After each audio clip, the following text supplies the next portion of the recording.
আসসালামু আলাইকুম। আশা করছি সবাই ভালো আছেন ইমান এবং স্বাস্থ্যে। বাংলাদেশ ইলেকশন কমিশনকে একটা ধন্যবাদ দিতে চাই। বিগত ৫৪ বছরের ইতিহাসেই সর্বপ্রথম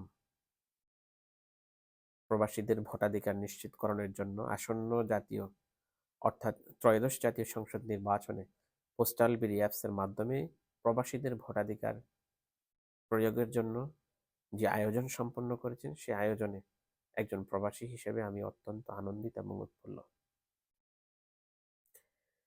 নর্দার্ন সাইপ্রাসে যারা বসবাস করছেন তাদের অবগতির জন্য জানানো যাচ্ছে যে যারা পোস্টাল বিডি অ্যাপসের মাধ্যমে আপনাদের রেজিস্ট্রেশন সম্পন্ন করেছেন,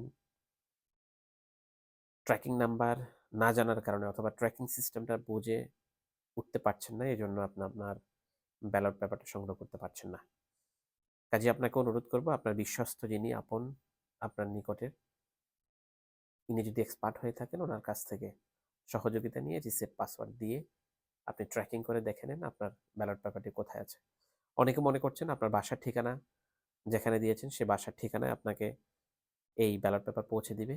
এটি ভুল ধারণা। আপনাকে পোস্ট অফিস থেকে গিয়ে আপনার এই ব্যালট পেপারটি সংগ্রহ করতে হবে। আমরা ইতিমধ্যে লক্ষ্য করছি পৃথিবীর বিভিন্ন প্রান্ত থেকে যারা পোস্টাল বিডি অ্যাপসের মাধ্যমে এই রেজিস্ট্রেশন সম্পন্ন করেছেন, বাংলাদেশ ইলেকশন কমিশন সযত্নে অত্যন্ত আন্তরিকতার সাথে আমাদের কাছে এই ব্যালট পেপারটি এবং গণভোট নির্বাচন ২০২৬ ব্যালট পেপারটি আমাদের কাছে পৌঁছে দিয়েছেন। এজন্য আপনাদের প্রতি আরো একবার কৃতজ্ঞতা জ্ঞাপন করছি। অনেকেই এই ব্যালট পেপারের সিকিউরিটি ইস্যু নিয়ে কথা বলছেন। আমি একজন সচেতন নাগরিক হিসাবে এবং এই বিষয়ে আমি অত্যন্ত রিসার্চ করে যতটুকু আমি দেখতে পেলাম, এখানে পোস্টাল ব্যালটের বাম কর্নারে বাম কর্নারের নিচে যে একটা স্ক্যানিং কোড দেওয়া আছে, এই বারকোডটা চাইলে যে কেউ স্ক্যানিং করতে পারবে না। এই বারকোডটা স্ক্যানিং করার জন্য আপনার নিজস্ব মোবাইল দিয়ে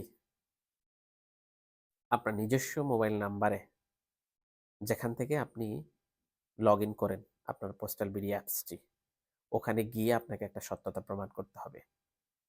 আপনার ছবি তুলতে হবে ওখানে। এটা আপনি কিনা আপনার ডানে বামে আপনার চোখের পলক সবকিছু নিয়ে একটা সেলফি তুলে তাদের কাছে পাঠাতে হবে। তখন তারা তাৎক্ষণিক ম্যাচ করবে। পূর্বের ওই মানুষটি যিনি রেজিস্ট্রেশন করেছেন তিনি যদি আপনি হন এবং আপনার যে ন্যাশনাল আইডেন্টি কার্ড, ওই আইডেন্টি কার্ডের ছবির সাথে যদি ওই ছবিটি ম্যাচ করে কেবলমাত্র তাহলেই আপনি এটা স্ক্যানিং করতে পারবেন।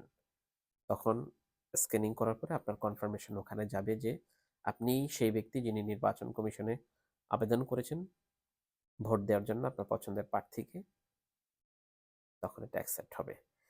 আরেকটি বিষয় বলে রাখি, যারা মিডল ইস্টে বা পৃথিবীর বিভিন্ন দেশ থেকে আমরা দেখছি আপনারা ভিডিও করছেন, আপনার পছন্দের প্রার্থীকে ভোট দিচ্ছেন। আমার মনে হয় না আপনাদের এই ভোটগুলো কাউন্ট হবে। এটি নির্বাচনী আচরণবিধি লঙ্ঘন হবে। নির্বাচন নির্বাচনের আচরণবিধি লঙ্ঘন যদি না হতো তাহলে এটার প্রবার যে প্রক্রিয়াটা সেটা খুলে আমি আপনাদেরকে দেখাতাম। নির্বাচন আচরণবিধি লঙ্ঘনের জন্য সেটি আমি করতে পারছি না। এখানে আপনি আপনার পছন্দের প্রার্থীকে, যাকে আপনি পছন্দ করেন আপনার নিজস্ব এলাকায়, সে প্রার্থীকে ভোট দিয়ে আপনি জয়যুক্ত করেন। সেটা আপনার ইমানি দায়িত্ব। যাকে আপনি ভালো মনে করেন, যিনি আপনার পছন্দের মার্কা, আপনার পছন্দের প্রার্থীকে নির্বাচন করে আপনি নির্বাচনে জয়ী হতে সহায়তা করেন। এর পাশাপাশি একটি অনুরোধ করব আপনাদেরকে, এখানে ২০২৬ যে গণভোট, এখানে হ্যাঁ এবং না। আমার অবস্থান থাকবে গণভোটে হ্যাঁ এর পক্ষে। কাজে আমি আপনাদেরকে অনুরোধ করব হাতে আপনারা ভোট দিবেন। আর আপনাদের পছন্দের প্রার্থীকে ভোট দিয়ে গোপনে ব্যালট পেপারটি নির্দিষ্ট ঠিকানায় অথবা আপনার নির্বাচনী যে এলাকা সে এলাকায় পৌঁছে দিবেন। এই আশাবাদ আপনাদের কাছে ব্যক্ত করছি।